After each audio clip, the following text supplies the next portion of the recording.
Assalamualaikum warahmatullahi wabarakatuh.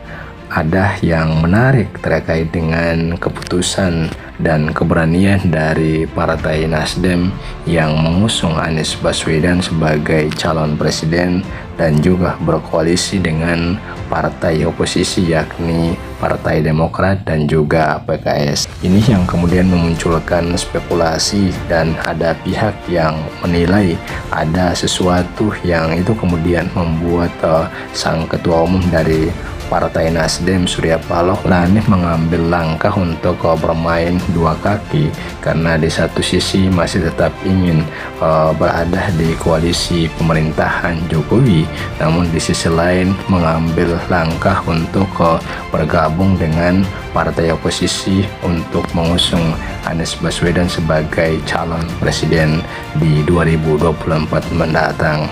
Dan itu kemudian dikatakan oleh pakar hukum tata negara Refli Harun yang menyebut bahwa ketua umum dari Partai Nasdem Surya Paloh ini memiliki atau memegang kartu as sehingga berani bermain dua kaki atau mengambil posisi masih tetap berada di pemerintahan, namun di sisi lain mengambil langkah untuk mendukung atau mendeklarasikan Anies Baswedan dan bergabung dengan partai oposisi untuk membentuk atau membuat satu koalisi untuk kepentingan Pilpres 2024 mendatang. Dan kita lihat ya, seperti pernyataan yang disampaikan oleh pakar hukum tata negara Refli Harun yang diangkat oleh konten Jatim, dan coba kita bacakan.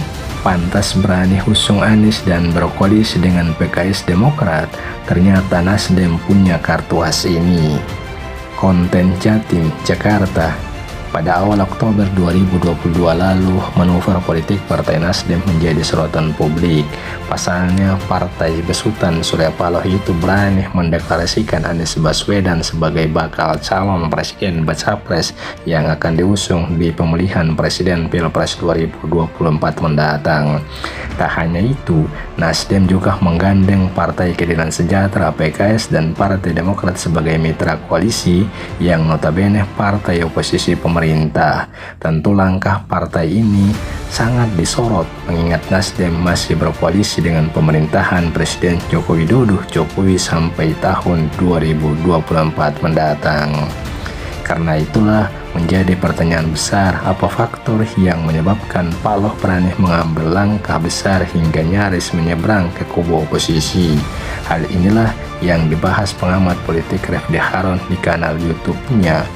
Ya, namanya Surya Paloh itu memiliki kekuatan sendiri. Sebagai oposisi, dia tidak bisa dipandang sebelah mata, tegas Refli Harun. Dikutip pada Senin 2 Januari 2023. Bahkan menurutnya, berbagai kelebihan ini membuat Jokowi harus memperhitungkan dengan hati-hati, termasuk untuk merealisasikan wacana mendepak menteri-menteri Nasdem dari kabinet. Artinya Presiden Jokowi masih membutuhkan menteri dari Partai Nasdem, atau paling tidak dia khawatir takut kalau seandainya nanti justru ini akan membuat sesuatu yang tidak menguntungkan bagi Presiden Jokowi ke depan, ujar Refli. Lantas faktor apakah yang membuat Paloh tidak bisa dipandang sebelah mata, apalagi ketika menjadi oposisi nanti? Karena dia punya resources yang tidak dipunyai Demokrat dan PKS, salah satunya adalah media, tutur Refli. Ahli hukum tata negara itu lalu mengabsen beberapa jenis media yang dimiliki oleh Paloh. Ini bisa dipakai secara efektif untuk mengkampanyekan kepentingan mereka. Kalau seandainya dia berada pada posisi oposisi, maka tidak lagi halangan untuk mengkritik kebijakan pemerintah, ucap Refli lebih lanjut. Namun Refli menilai Paloh lebih ingin bertahan dengan gaya politik dua kakinya, yakni tetap di koalisi pemerintah sekaligus membentuk poros politik baru bersama kubu oposisi dan Anies. Hal itu juga tidak lepas dari Partai Nasdem yang hanya mempunyai opsi mendeklarasikan Anies bila ingin mendapatkan keuntungan besar di pemilihan umum pemilu 2024.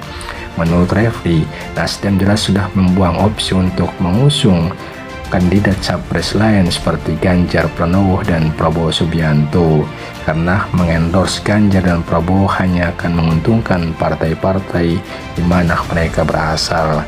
Gerindra akan diuntungkan dengan Prabowo dan PDIP seandainya Ganjar tetap dicalonkan dan Nasdem mengakor, maka yang untung adalah PDIP, kata Refli.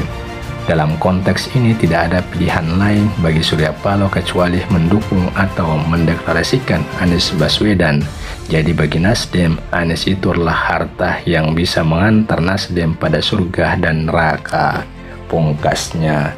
Jadi seperti itu menurut pakar hukum tata negara Refli Harun yang menyebut kenapa Surya Paloh berani mengambil langkah untuk mendeklarasikan Anies Baswedan sebagai calon presiden, dan seperti apa langkah-langkah selanjutnya kita lihat ke depannya. Demikian, semoga bermanfaat. Amin. Wallahu a'lam. Assalamualaikum warahmatullahi wabarakatuh.